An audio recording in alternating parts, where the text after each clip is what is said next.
सो yes, यही है हमारी सारा जिसके अंदर फंसा था काजू।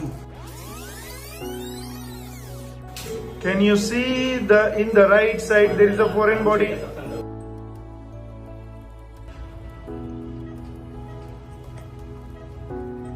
ये आप देख सकते हैं कि ये पेट ऊपर नीचे हो रहा है, ठीक है। अभी थोड़ा बच्चा कंफर्टेबल है। जब मैं इससे चेक कर रहा हूँ स्टेथोस्कोप से, तो राइट साइड में एंट्री कम जा रही है, राइट साइड में एयर एंट्री कम है, मतलब हवा कम जा रहा है। ये है 17-18 महीने की बच्ची। इसको 4-5 दिनों से ये कंप्लेन थी कि सर्दी खांसी और ठीक नहीं हो रही है दवाओं से, और खास करके सर रात में और वैसा बहुत ज्यादा तकलीफ हो रही है। तो हमारा हमेशा ये काम रहता है हर एक डॉक्टर के, ठीक से हिस्ट्री लो। आप सीधी माँ बाप की कंप्लेंट सुन के 2 सेकंड में अगर दवाई देते हो तो आप काफी चीजें मिस कर सकते हो। हिस्ट्री लेना बहुत जरूरी है।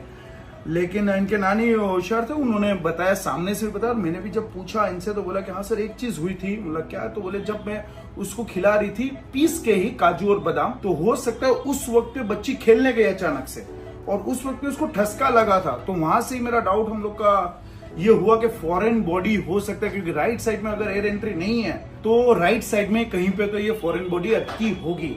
मैं आप सभी को बताना चाहता हूँ, मैंने बहुत सारे केसेस देखे हैं ऐसे फॉरेन बॉडी से, जो अचानक से खेलते खेलते बच्चे को ठसका लगता है, खाते खाते कुछ भी, और फिर बच्चे हांफने लगते हैं। तो हमेशा पहला ये रखने का कि भाई ये फॉरेन बॉडी हो सकता है।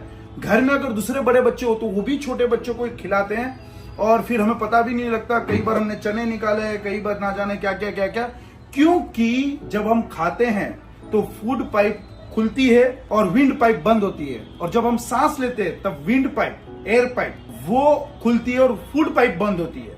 हम दोनों साथ में नहीं कर सकते, सांस भी लेना और खाना भी।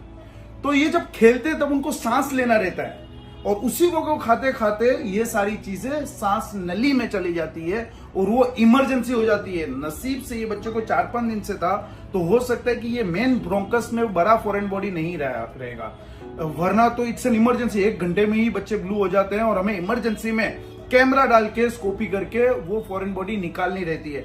इसमें भी हम वही करेंगे, हम कैमरा डाल के देखेंगे और राइट साइड में क्या फंसा है। कोई भी वैसे सॉलिड चीज जो सॉफ्ट ना हो वो सांस नली में खेलते खेलते चले जाएगी। मेरे हर वीडियो में मैसेज रहता है कि आपको एजुकेट करूं, और इससे यही एजुकेशन आपको भी मिलेगा कि बच्चे को खिलाते समय एक जगह पे बैठ के शांति से खिलाना है। बच्चे के हाथ में वैसी कोई भी चीज ना दो जो आपको लगे कि ये सांस नली में फंस सकती है, और वैसी चीज बच्चों के हाथ में भी मत दो, बड़े बच्चों के भी, कि लगता है कि वो छोटी बच्ची को ये खिला देगा। तो ये चीज का ध्यान रखना है। अगर आप वैसे शहर में नहीं हो जहां पर ये सारी फैसिलिटी है, तो कई बार बहुत ज्यादा देरी भी हो जाती है और आप पहुंच नहीं पाते हो, क्योंकि हर सेंटर में आपके पास वैसे सर्जन्स या आपके पास स्कूपी करने के लिए साधन या ऑपरेशन थिएटर या वेंटिलेटर, ये सब की सुविधाएं उपलब्ध नहीं रहती। अभी हम ये प्रोसीजर करने के बाद मैं दिखाऊंगा आपको कि बच्ची कैसी, अभी ऑक्सीजन लगा हुआ है और ऑक्सीजन की रिक्वायरमेंट है।